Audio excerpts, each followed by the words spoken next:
Okay, live. I'm live.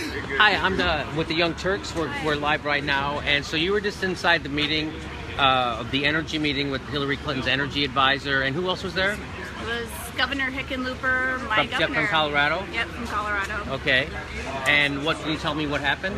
Yeah, he has put it, I mean, his policies, his support has put a chokehold on Colorado. We are experiencing an onslaught of the oil and gas industry.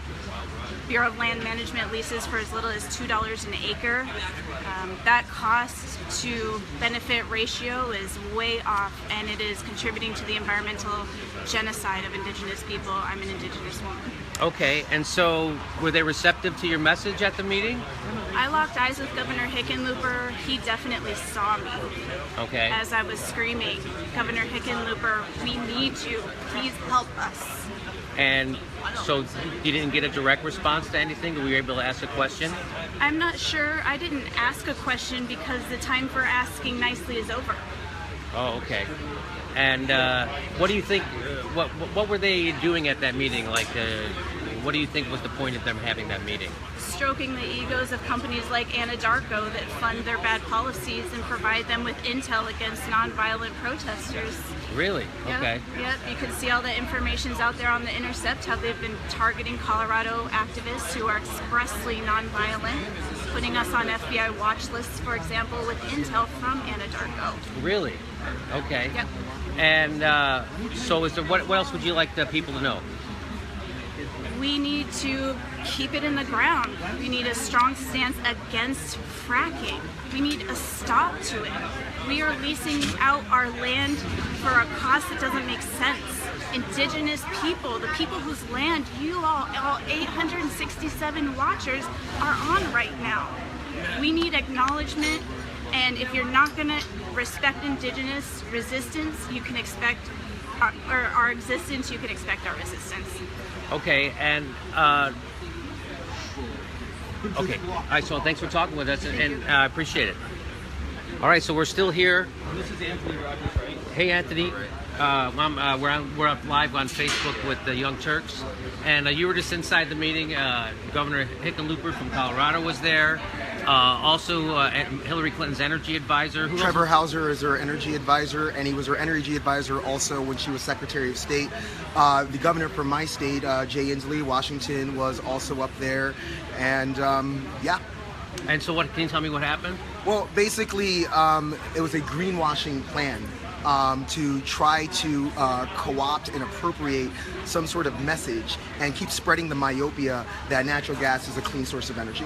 Right, and it's not, as we know, it actually contributes more to global warming than... Absolutely, to 86 times more potent than carbon dioxide and coal, even, which they try to claim it's a bridge from. Okay. It's just a gangplank into climate death.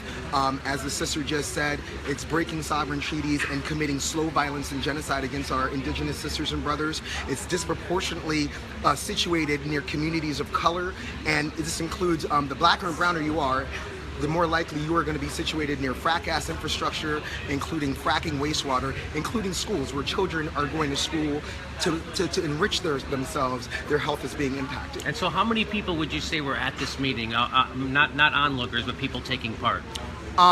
Taking part in the audience, you mean? No, I mean on, on our action. Yeah. It was very well coordinated, and I'm just proud, as always, to stand with the fiercest and best activists and organizers in the world. And were they receptive to your message? Did you get a chance to talk to any of them? Well, you're going to talk to a brother next, who I assisted getting on stage to ask John Hickenlooper a direct question. Unfortunately, the governor refused to listen to a brother, to a constituent who is from a county, and I'm going to let him obviously speak for himself more, but wouldn't even look him in the eye. Right there, we just a simple question, and he wouldn't answer it. These are the Democrats. These are the people who claim to have the most progressive party platform in the party's history. If that is progressive, then I am Caucasian. Okay, and we're calling it Operation Accountability. We're going to call people out. and we're going to keep taking direct action because we're not extremists. The extremists are the people who think that it's okay to poison people's water, fresh water. You can't talk about Flint, Michigan, and using a process that takes 9.8 million gallons of fresh water. It would take only 5 fracking wells to supply the entire city of Flint with fresh water for the entire year. Wow. And that's just ridiculous. And then you can't talk about environmental justice in your platform and bringing indigenous people to the table when our sisters and brothers in New Mexico and Arizona, our Navajo sisters and brothers, are trying to live on 7 gallons of water a day because their water has been contaminated for 40, 50 years by uranium mining and nothing being done about that. The Democrats are on notice and they have to wake up. Okay, we're not falling for it anymore. Yeah, I appreciate Governor Inslee for putting a short-term moratorium on oil change going through Virginia, but that's not enough. We need federal recognition for indigenous communities who existed before this country and before this government did, so that they can make the decisions about their sovereign territory. And we also need this party to understand that African Americans, Latinos, Asians, the people who statistically care the most about climate change and frac communities, we are not going to come out and vote for you. You have to prove that our public health is just as important as our vote. I will remind the Democrats again, you have not won the white vote since Lyndon B. Johnson. And your average support for white votes when you're running for president is 39.1%. We are going to keep spreading the truth, and our numbers are just going to grow. And this also has to do with the fact that these same Democrats, calling this party platform progressive, called for the end of drilling in the Arctic with white polar bears, and called for the end of drilling in the Atlantic with its white New England clam chowder, but ignored and sacrificed the people of the Gulf South and the Gulf of Mexico who are fighting for their lives, who are being poisoned. A place called Cancer Alley exists there. Indigenous communities are literally being called the first federally recognized climate refugees because their land is disappearing at the rate of 1 football field an hour because of oil and gas drilling operations. The truth needs to be told, and we're going to keep telling the truth. Operation Accountability commences today. And so do you think you had any impact on them today? Oh, fantastic. Start rolling. I listen. Like they know they're talking about us. They're calling us extremists. They are even refusing to hold their auctions for offshore drilling in person anymore. They're doing it online. So I believe yes, we are having an impact. But this is just the beginning. Okay, now who actually got to ask a question of Governor Hickenlooper? My brother right here, who you should definitely talk to. So thank you. Jimmy, my man. Oh, here you go. Can you hold this? So hold it that way. Hi, what's your name? Mickey San Miguel. Hey, now, Colorado. Now I understand you were inside the meeting. Of the energy meeting, and you got a chance to ask a question of Governor Colorado Hickenlooper. Yeah. And what was your question? Essentially, my question was, I am a constituent of Colorado. So, I mean, basic, really simple question, and that was, with the undemocratic processes that are going on in Colorado right now, is Governor Hickenlooper ready to reinstate and protect communities and allow people to have the right to have a say whether oil and gas companies come into those neighborhoods and communities. And we see what's going on here in Colorado right now. You have two states, or rather 2 cities that are being sued, Longmont, Fort Collins, because one of them has a moratorium on fracking, the other one through a democratic process has a ban on fracking. So unfortunately now we have to pay legal fees and shit like that. So. And so tell me about your interaction with Governor. Yeah, he did make eye contact, stuff like that. So when you he didn't say anything though. You asked him a direct question and he didn't respond to you? He didn't respond. And obviously, I mean, he didn't respond. I don't know. He should respond, right, guys? Yeah. I mean, I mean, we disrupted the meeting a little bit, but I think we've come to a point where we do have to disrupt these things. We're sick and tired of status quo politics, and when we mean status quo, we mean we're not going to wait for you guys' time to answer our questions. We're actually going to confront you guys with those questions in an unconventional way. You seem like you're as frustrated as John Lewis was when he decided to do a little Occupy movement on the floor of the Congress. And say, are you guys invoking that same kind of spirit? It's like you have to make a way where there is no way? Absolutely. We're paving a new way of trying to get through to these guys, man, because with what's going on right now, it's hard to get a hold of them. I'm in Colorado. I try and send them emails. I try and tweet him, stuff like that, my concerns in my neighborhood, and I speak on behalf of you know, a lot of people that in Colorado right now. We have fractivists on the ground right now, passing Initiative 7578, and we're gaining ground. And we know we're gaining ground because now they have attack ads, you know, fighting back against us. But I mean, we have. They better watch out, because the people are coming, man. When the people organize, we are very, very powerful. Now, do you think that you doing this, you're disrupting meetings and being occupiers in a sense, will be met with the same kind of sentiment that John Lewis and the Congress would when they occupied Congress? Or do you think people will try to dismiss you? It's, you know, people will try and dismiss us, but we have to change perspectives. They've occupied and infiltrated our communities, right? So the oil and gas companies have. Right. And this is what we're talking about. We can't have these people coming and infiltrating our communities, trampling on people's rights when they say no, they don't want these things around our neighborhoods, because they are causing, you know, a bunch of stuff. Now, Hillary Clinton's message is that, you know, fracking is bad, but it's okay if it's well regulated. It's not okay, and you know, enough talk about regulation. It's time to like move forward. It's time to set a goal of banning fracking, not regulating fracking. So regulating fracking doesn't work. No, it's not going to work. No, I mean, fracking is still fracking. Fracking's still fracking, yeah. And whether or not we regulate it here in the United States, remember that she's pushed this stuff all over the world.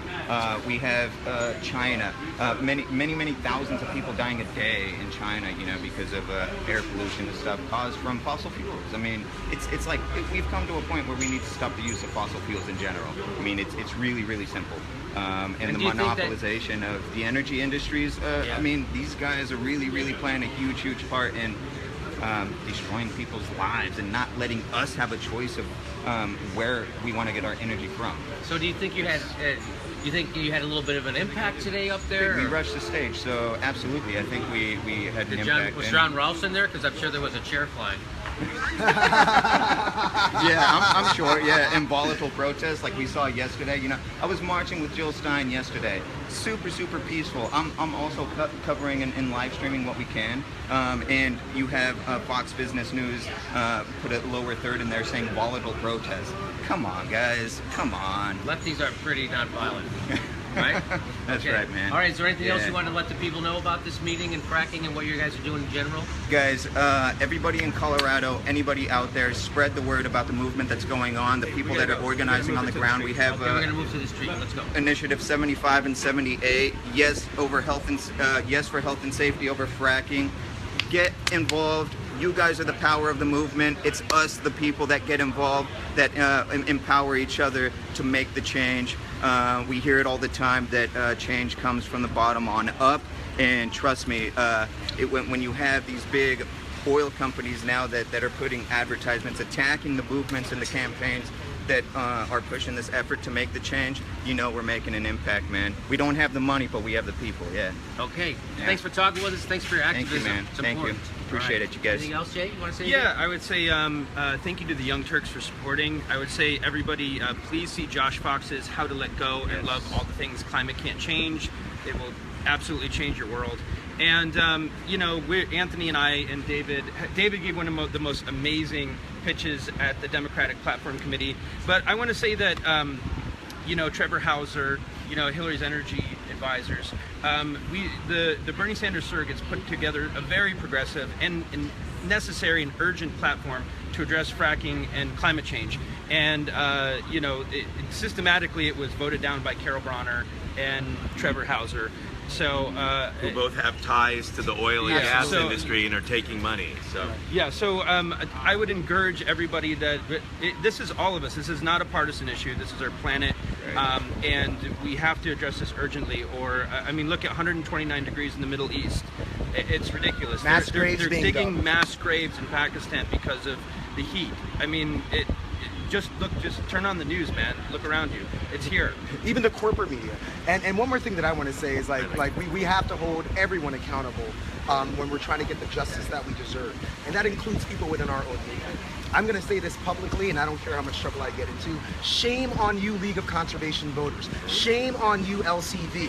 Your acronym stands for lax climate values. You continuously support people who have ties to the fracking industry. Carol Browner on your board of directors has ties to the fracking industry. You do not get to call yourself an environmental organization. And to the people who are giving money to that organization, do your research. Do your research, because these are not our friends. These are not our friends, okay? Anyone you cannot claim to call yourself environmental when you are supporting frackers. That doesn't make any sense at all. And you cannot have people, Secretary Clinton, on your energy policy team who have ties to the fracking industry. That would be like me asking David Duke to be on a civil rights commission. It makes absolutely no sense whatsoever. We're holding everybody accountable. Friends, foes, whatever. Because if we cannot hold our friends accountable, we have no business trying to hold the fossil fuel empire accountable. Do your research, people. LCV are not our friends. They are. What do they say to you? What's their response to all this? LCV. I mean, you saw what happened when they endorsed Secretary Clinton before any other environmental group besides Friends of the Earth, who had the temerity and political valor to endorse Bernie Sanders. But like their membership plummeted. I mean, just look at their Facebook page on the day that they endorsed her. And then they also, in Pennsylvania, one of the places where our sisters and brothers are fighting so hard to end this poisonous practice, they endorsed Katie McGinty, who takes money from the oil and gas industry. How are you going to take them on if you're taking money from them?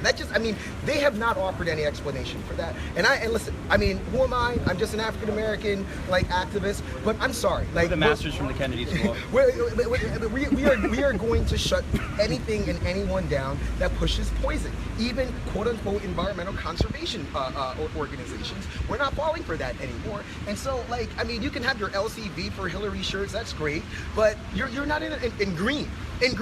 But they should be in red for all the blood and all the suffering that is going on, whether it's our indigenous sisters and brothers, a slow form of violence. Climate change is a system of oppression. It's not about big storms and whatnot. It's a system of oppression, okay? It's racist, it's misogynist, it's patriarchal, it's homophobic, it's Islamophobic, and it forms the intersection of all kinds of injustice. You cannot address climate disruption without also addressing all forms of disruption or all forms of justice. So LCV, just like the DNC, you're on notice too. Okay. Also, I would just say that it's just worth mentioning, and my name's David Braun. I'm with Americans Against Fracking, or one of the founders. And I would just say that it's important to note that fracking, and I know it's been said, fracking can not be made safe. 400,000 pounds of chemicals go into the ground in each and every frack job. On average, of those chemicals, 32% cause cancer, 43% are genetic disruptors, 58% are immune suppressants, and they're knowingly injecting this into containers that they know are unsafe. From the industry themselves, they tell us 5% of their well casings fail in the first year alone. 50% fail after 30 years. They're injecting these chemicals at 15,000 pounds of pressure per square inch. It takes 100 pounds of pressure per square inch to break the strongest bone in my body, my femur. They're doing it 100 times that amount. You cannot make fracking safe. Period. You can't clean up this industry. And currently, the Clinton administration is wholeheartly embracing the gas industry and taking money from them. The fact that we can't make fracking safe is why we need it out of our communities, which is why my name is Sabrina, by the way. That's why I am working on a couple of ballot initiatives in Colorado right now. They are 75 and 78. 75 will give the power back to local communities, because right now, because of the Supreme Court decision, the bans in Broomfield,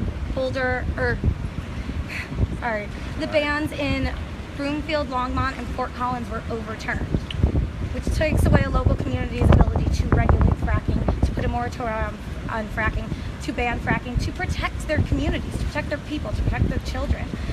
So you're saying you want more local control of what happens? These 75 will give back local control to the communities and allow them to regulate in their own communities. 78 is 2,500-foot mandatory setbacks. That's from schools, homes, hospitals, drinking water sources. And right now, what is the mandatory setback? 500 feet for occupied structures. If they're building new structures, it's only 350 feet, which is a problem in places like Thornton, where they're about to put one of the largest fracking plants in the nation, and they're about to build the low-income housing 350 feet away from that fracking plant. This plant is right next to an elementary school. You can literally, from one side of the elementary school, see the test rig on the other side. Okay. So tell me the name of those bills again. 75 and 78. Okay. And what do you want people of Colorado to do? I want them to sign our petition to get it on the ballot and then go vote yes on 75 and 78 in November. And how can they say, is there a website? How can they sign up? How can they sign up to your petition? They can go to Yes for Health and Safety Over Fracking and figure out where our ballot, where we will have people out there getting signatures. Okay. All right. Thanks for talking with us. I appreciate it. Tell me your name again. Sabrina. Okay, Sabrina. And one last thing, Democrats. Pennsylvania is going to be important. Do you think that they're going to vote to frack in their own backyards? Please, you take a stand on this issue.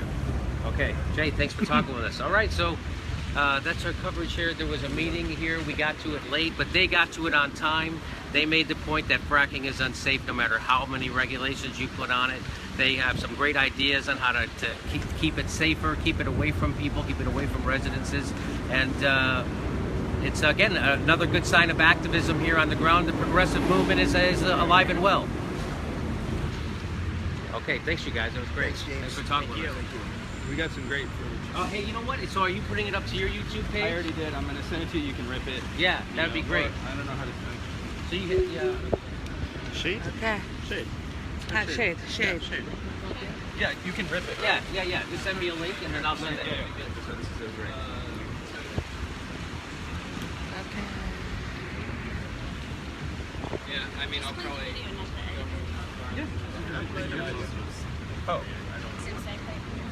How do you turn it off? Okay.